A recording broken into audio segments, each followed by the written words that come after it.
오늘 사도행전 25장 말씀인데요.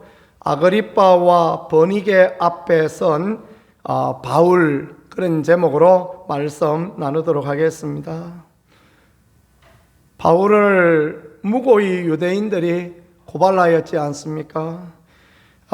베스도 총독에게 신문을 받았으나 무죄하다라는 것이 드러났습니다. 그러나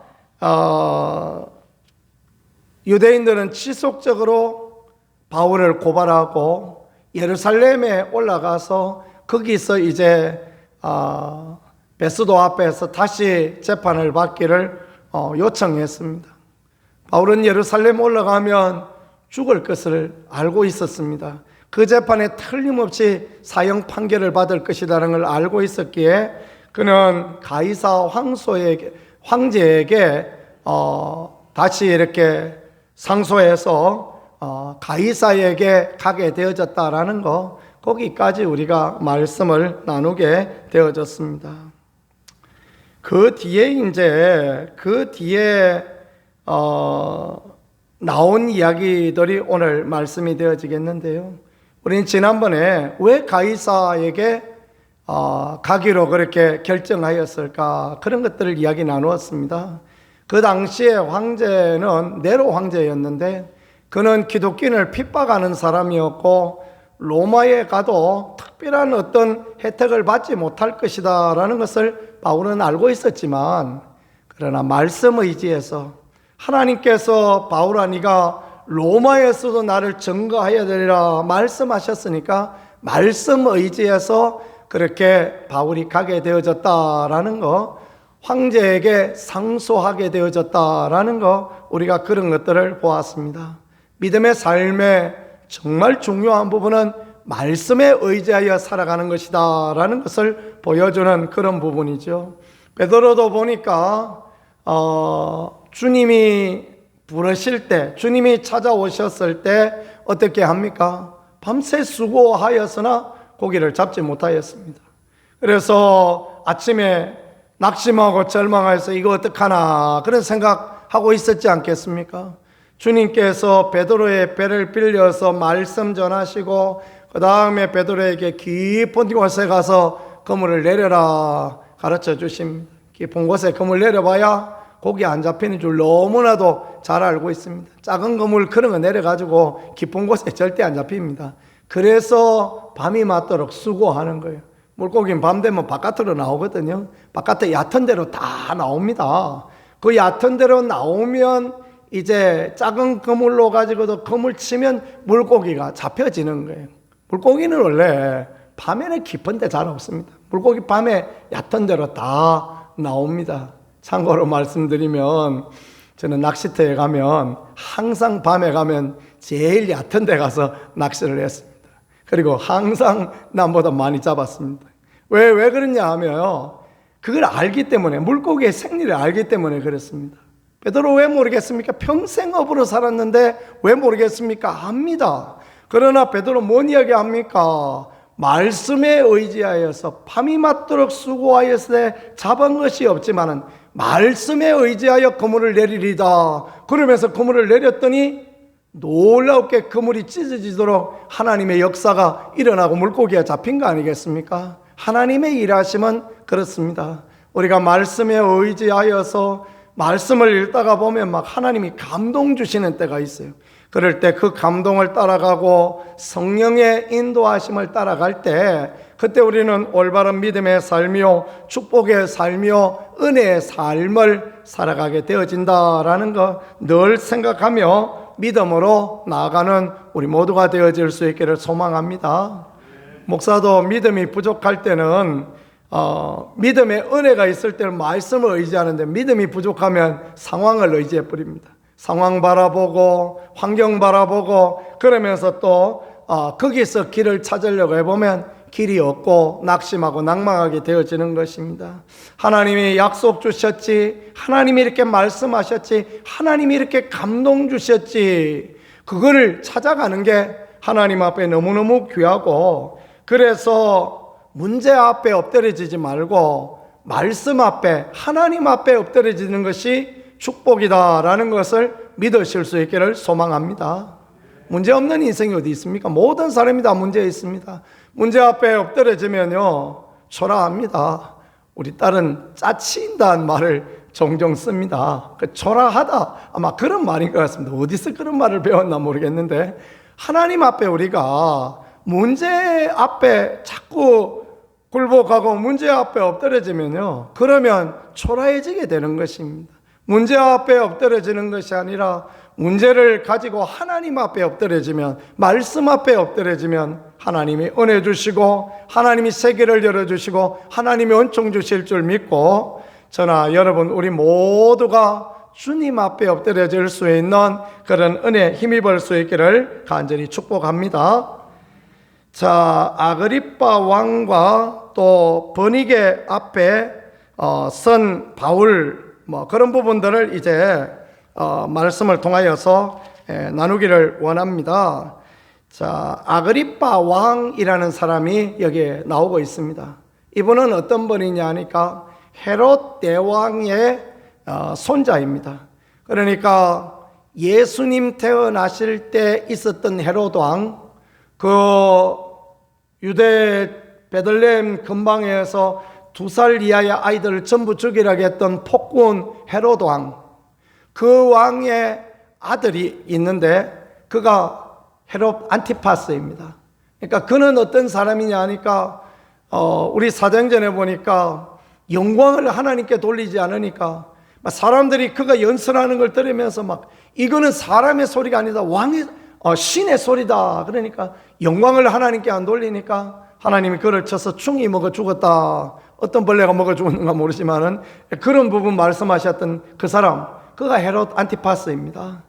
헤롯 안티파스의 아들, 그러니까 아그리빠 왕이라는 분이 있는데 헤롯 안티파스에게는 여러 왕 아들이 있었던 것 같습니다. 그래서 그 아들들이 조각조각 나누어서 이제 유대 분봉왕들을 하고 있었는데, 이 아그리빠 왕은 갈릴리 북부 지역에서 다스리고 있는 그런 분봉왕.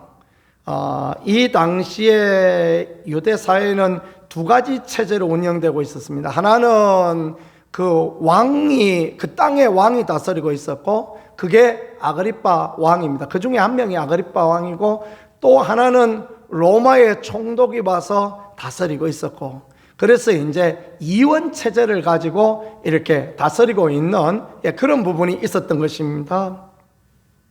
왕이 있어야만 유대 사회나 이런 점령지가 그들의 문화 가운데서 안정되어질 수 있고, 총독이 있어야만 군사적인 권력을 가지고 또 억누를 수 있는 이런 두 가지 체제를 갖고 있었기 때문에 이런 사람이 있었는데, 아그리빠 왕은 그 2살 이하의 아이들 다 죽였던 그 할아버지를 본받아서 성품이 아주 괴팍하고 좋지 못한 그런 왕이었다고 합니다.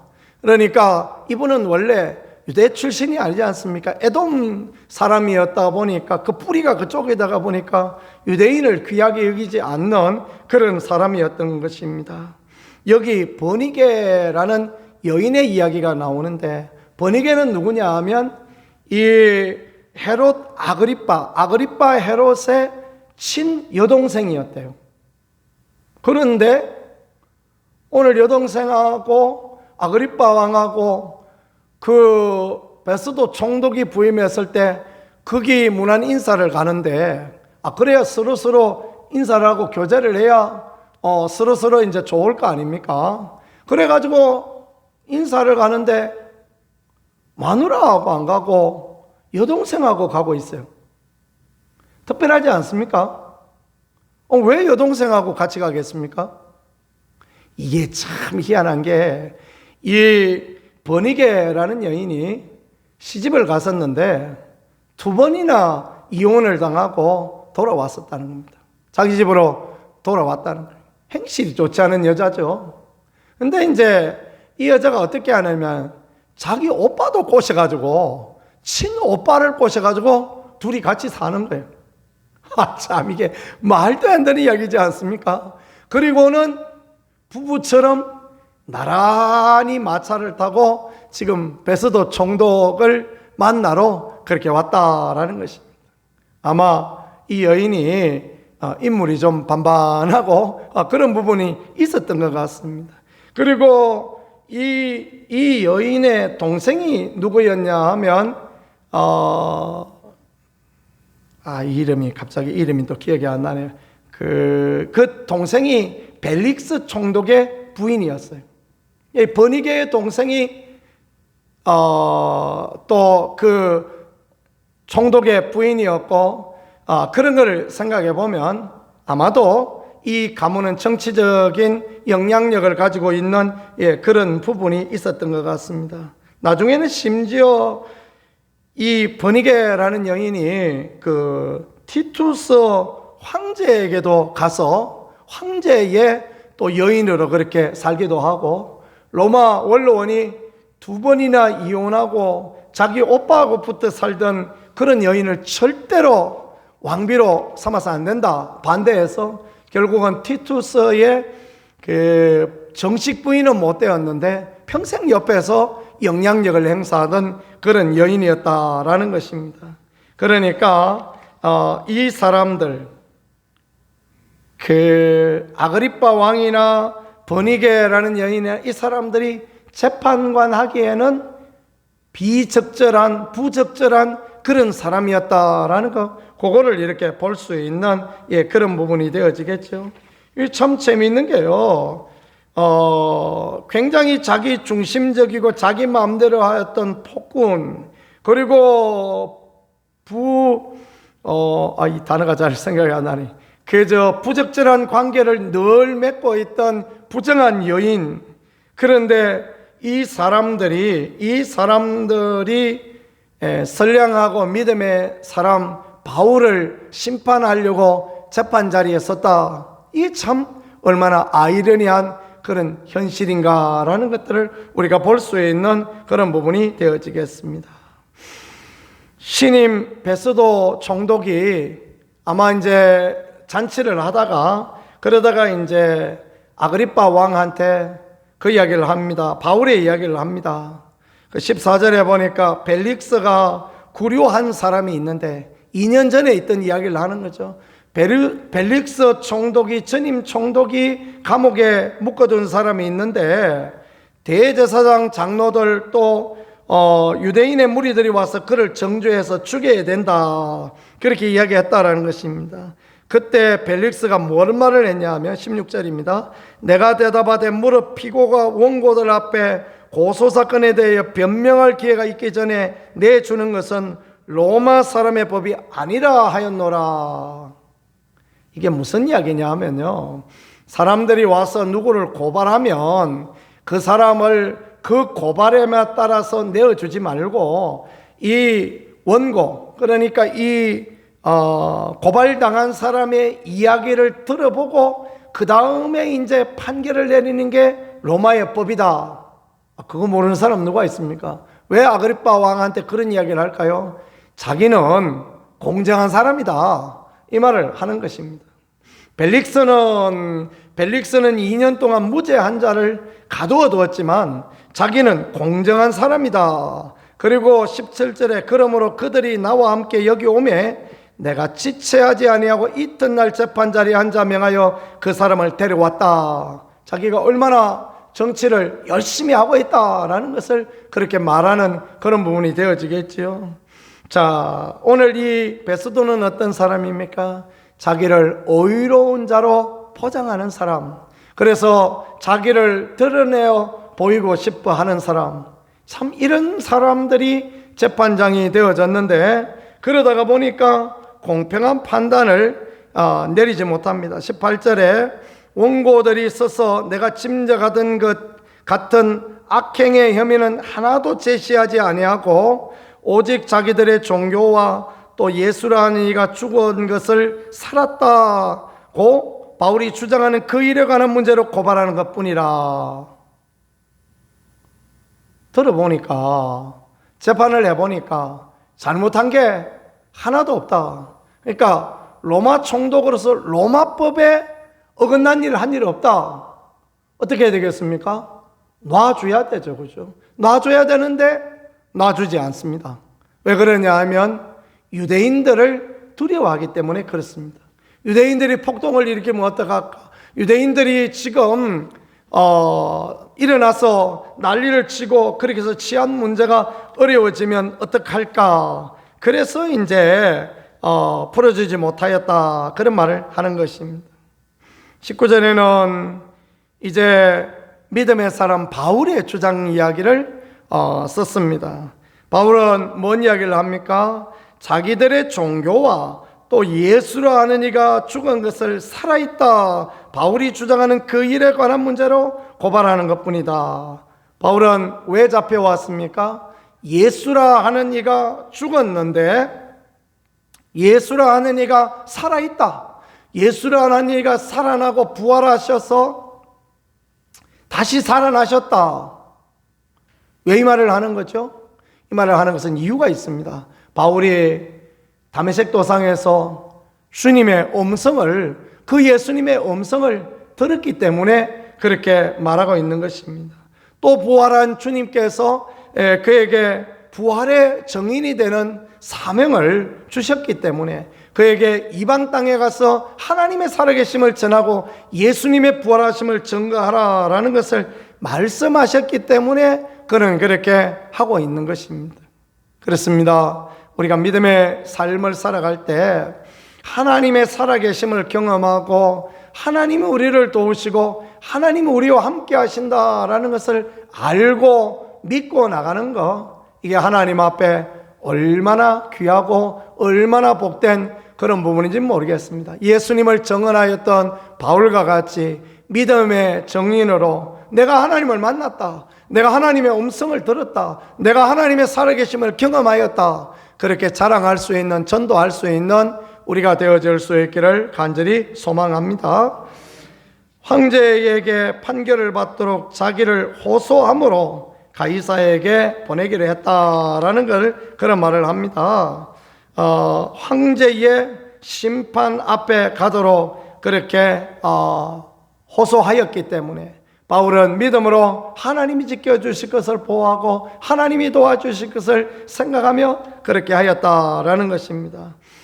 마지막에 베스도의 말, 다시 자기를 포장하는 그런 이야기들을 합니다. 25절에 보니까 바울의 이야기, 내가 살피건대 죽일 죄를 범한 일이 없더이다.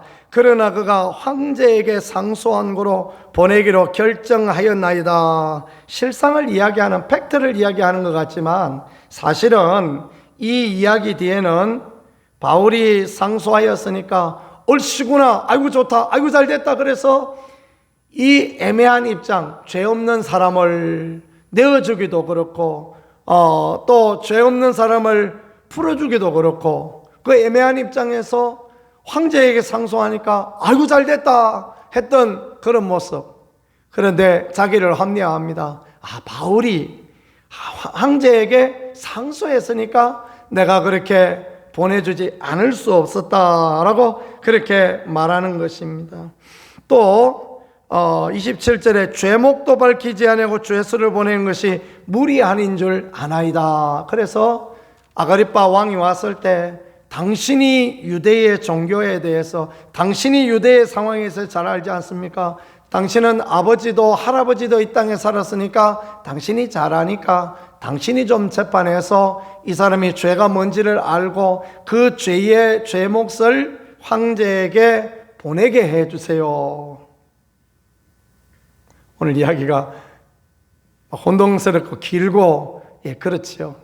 자, 짧게 얘기해 보면 이런 이야기입니다. 여기에서 우리는 이 불의한 재판관들 앞에 서 있는 믿음의 사람, 의로운 자, 불의한 재판관 앞에 서 있는 의로운 믿음의 사람을 우리는 이렇게 볼 수 있는 것입니다. 아그리빠도 불의한 사람이요, 아그리빠의 아내요 그의 동생이었던 버니게는 더없이 불의한 여인이었고, 또 베스도 총독은 열심은 있는 사람이었지만 그 유대인들과 타협하는 사람이고, 죄 없는 사람을 죄 없다고 말하지 아니하고 자기 의를 드러내고 싶은 전형적인 정치인의 모습을 보여주고 있는 그런 면을 볼 수 있는 것입니다. 마치 빌라도 총독이 예수님의 죄 없음을 알았지만 방면에 있어서 문제가 될 것 같으니까 유대인들에게 넘겨주었던 것처럼 그렇게 하였던 모습을 오늘 하나를 볼 수 있는 것입니다. 하나님 앞에 믿음이 없는 사람의 모습은 이런 모습입니다. 하나님을 두려워하지 않는 사람의 모습은 이런 모습이 될 수밖에 없는 것입니다. 그러나 그 앞에 서 있는 한 명의 그리스도인, 듣고 보고 체험한 일에 대하여 목숨 걸고 정언하고 주의 나라와 그 약속을 믿고 그렇게 황제에게 가겠다 말했던 바울, 이 믿음의 귀한 사람을 우리는 볼 수 있는 것입니다. 우리는 하나님 앞에 어떤 사람이 되어야 하겠습니까? 우리는 하나님 앞에 바울과 같은 믿음의 사람이 되어야 될 줄 확신합니다. 그런 은혜를 우리가 누리는 사람들이 되어질 수 있기를 소망합니다. 역사 가운데에서 아그리빠 왕도 묻혀지고 베스도도 버니게도 역사 가운데 흘러가는 한 사람들의 머무르고 말았습니다. 그러나 하나님께서는 이 초라한 죄수, 억류되어서 2년 동안 갇혀있던 죄수인 바울을 통하여서 로마에서 복음이 전파되고 로마에서 전 세계 복음이 흩어지고 또 로마의 감옥 가운데서도 수많은 사람들에게 편지를 써서 그것이 하나님의 귀한 말씀 성경이 되게 오늘을 살아간 많은 사람들이 그 말씀대로 힘을 얻고 용기를 얻고 바른 길을 가게 하는 이런 은혜를 주셨으니 이런 부분이 하나님 앞에 얼마나 귀하고 아름다운 부분이 되어질지 모르겠습니다. 우리는 믿음의 삶을 살 때 평안하고 행복하고 기쁘고 즐겁고 그런 것들만 생각합니다. 그 안에 하나님을 경험함이 있는가? 그렇지 못할 때가 더 많습니다. 바울처럼 구려도 당하고 핍박도 당하고 어려움도 당하지만 믿음의 기도를 하나님 앞에 드리고 믿음의 고백을 하나님 앞에 드리고 하나님 은혜를 구할 때 하나님의 살아계신 하나님을 보여주시고 그를 통하여 놀라운 은혜의 일들, 그를 통하여 위대한 일을 감당하니, 그러니 우리는 어떤 상황이 우리에게 진정 축복이요 은혜다라는 것을 늘 생각하며 그렇게 살아가는 게 하나님 앞에 귀함이 되어지겠습니다. 이번에 신방하면서도 가장 부르고 싶은 찬양 중에 하나는 나의 갈 길 다 가도록 아니었나라고 생각합니다. 전 교회에서 어르신들하고 신방을 하면서 그 부르고 싶은 찬양 물어보면 거의 다 지금까지 지내온 거 그거 찬양하고 나의 갈 길 다 가도록 찬양하고 너 근심 걱정 말아라 찬양하고 그렇게 합니다. 십자가를 내가지고 주를 따라갑니다 이런 찬양을 하는 사람은 아무도 없었던 것 같습니다. 그런데요 진짜 하나님 앞에 귀한 것은 어려운 가운데 믿음을 지키고 힘든 가운데도 하나님 바라보고 소망의 말을 하고 하나님을 바라보는 그 믿음을 살아갈 때 하나님 그에게 은혜 주시고 그를 통하여 위대한 일을 하시고 그를 통하여 은총 주신다는 걸 믿으며 우리 모두 흔들리지 않는 믿음의 삶, 축복의 삶을 달려가는 그런 사람들이 되어질 수 있기를 예수 그리스도 이름으로 간절히 축복합니다. 기도드리겠습니다. 하나님 우리 아버지 감사드립니다. 오늘도 이 말씀 속에 나오는 사람들 아그리빠 왕이나 베스도 총독이나 버니게나 이런 사람들처럼 살아가는 그런 미련한 존재, 연약한 존재 되지 아니하고 우리가 하나님을 따라 믿음을 따라 나가는 바울과 같은 인생, 어려워도 힘들어도 낙심하지 아니하고 절망하지 아니하고 하나님께 소망을 둔 거룩한 일에 쓰임받는 그런 사람 되어질 수 있게 은혜로 인도하여 주시옵소서. 고통 가운데서도 하나님 바라보는 우리 모두가 되어서 살아계신 하나님, 영광의 하나님 볼 수 있게 인도하여 주옵소서. 우리 구세주 예수 그리스도 귀하신 이름으로 감사하며 축복하며 기도했습니다. 아멘.